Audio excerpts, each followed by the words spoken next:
Mais quand le moment décidé par Dieu est arrivé, Dieu a envoyé son Fils. Il est né d'une femme et il a vécu sous la loi de Moïse. Il est venu pour rendre la liberté à ceux qui vivent sous la loi et pour faire de nous des enfants de Dieu. 4, 5.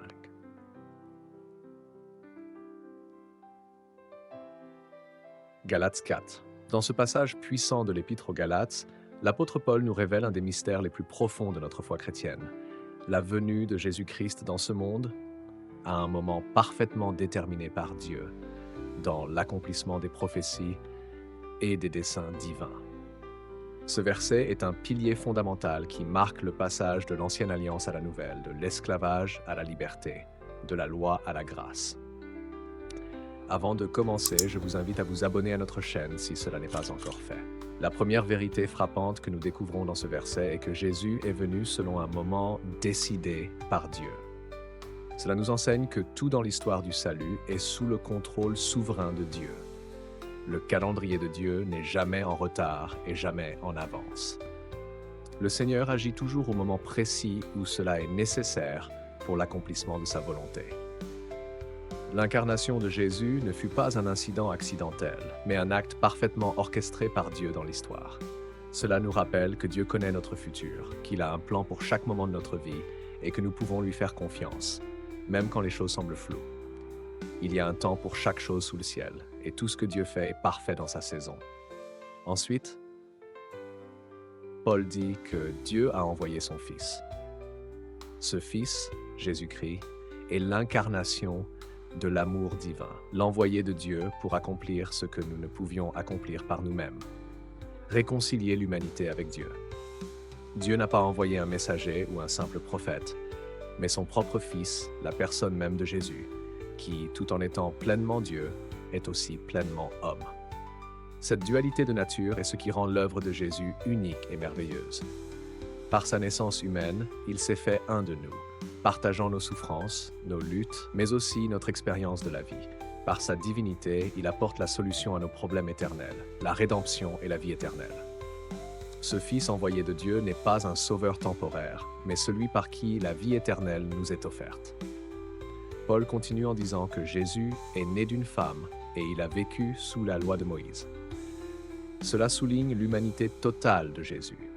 Il est né d'une femme, ce qui nous rappelle qu'il n'est pas simplement une apparition céleste, mais un être humain qui a vécu dans la réalité de ce monde. Il a expérimenté la vie humaine dans sa plénitude, avec toutes ses difficultés et ses limitations. Il a été nourri, éduqué et a vécu sous la même loi de Moïse qui régissait le peuple d'Israël. Jésus a respecté et honoré cette loi, accomplissant parfaitement ce que nous, humains, ne pouvions accomplir. Par son obéissance parfaite à la loi, il nous a montré comment vivre selon la volonté de Dieu. Mais Jésus ne s'est pas contenté de vivre sous la loi. Il est venu pour accomplir ce que la loi ne pouvait pas faire. La loi, bien qu'elle soit bonne, n'a jamais pu sauver l'homme du péché. Elle a révélé le péché et montré notre incapacité à vivre parfaitement selon les commandements de Dieu. C'est ici que le rôle de Jésus devient essentiel. Il est venu pour rendre la liberté à ceux qui vivent sous la loi. Jésus est venu pour libérer ceux qui étaient emprisonnés par la loi, pour enlever le fardeau du péché, de la culpabilité qui pesait sur l'humanité. En mourant sur la croix, Jésus a pris sur lui la condamnation de la loi pour que nous puissions être libérés. Il nous a libérés de la malédiction de la loi, comme le dit Galates 3, 13. Christ nous a rachetés de la malédiction de la loi en devenant malédiction pour nous. Il est aussi écrit, il est venu pour faire de nous des enfants de Dieu. Par sa vie, sa mort et sa résurrection, Jésus ne nous a pas seulement offert une nouvelle manière de vivre, mais il nous a aussi donné une nouvelle identité.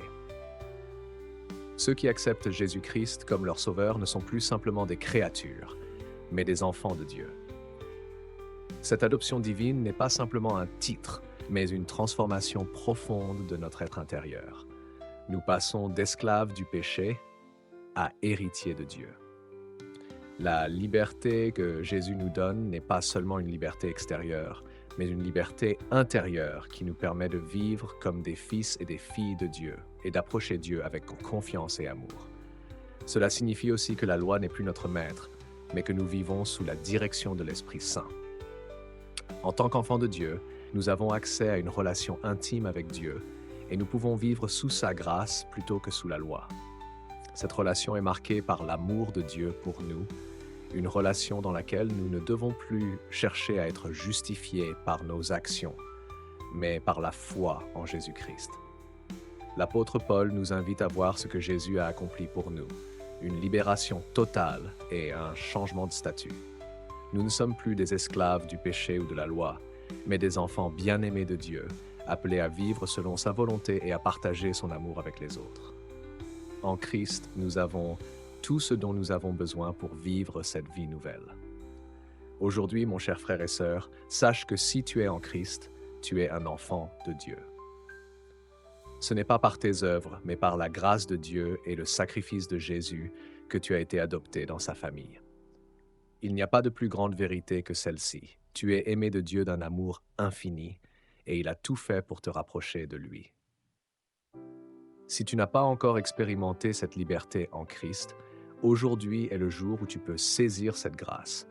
Jésus t'appelle à sortir de l'esclavage du péché et à entrer dans la liberté des enfants de Dieu. Prière, Seigneur Jésus, je te rends grâce pour ton sacrifice sur la croix, pour ta venue dans ce monde afin de nous rendre libres et de nous adopter comme tes enfants. Merci pour ta grâce et pour la liberté que tu nous donnes. Aide-nous à vivre selon ta volonté, à marcher dans la liberté que tu nous as offerte et à partager ton amour avec ceux qui nous entourent. Amen. Si tu as été touché par ce message, je t'invite à dire Amen dans les commentaires. Partage ton avis, ton point de vue ou ce que tu penses de ce message. Que la paix de Dieu remplisse ton cœur.